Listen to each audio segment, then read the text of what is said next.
Welcome to my YouTube channel, Sun City Movement. My name is Rick, and today I'll be teaching you guys how to do the horizontal wall run.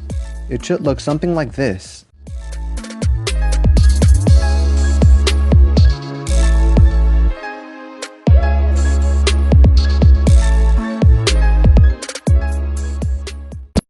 Step 1. The run-up. Approach the wall at a 45-degree angle. Run at a medium speed, not too fast and not too slow.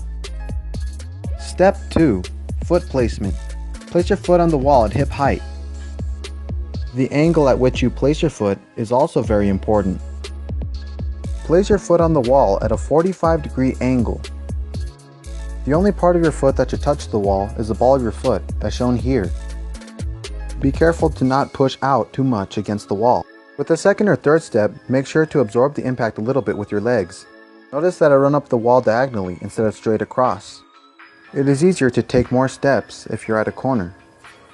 In this case, I'm able to do 3 steps, but I've even seen people do 5. Once you finish putting all these steps together, you are ready to go for your horizontal wall run.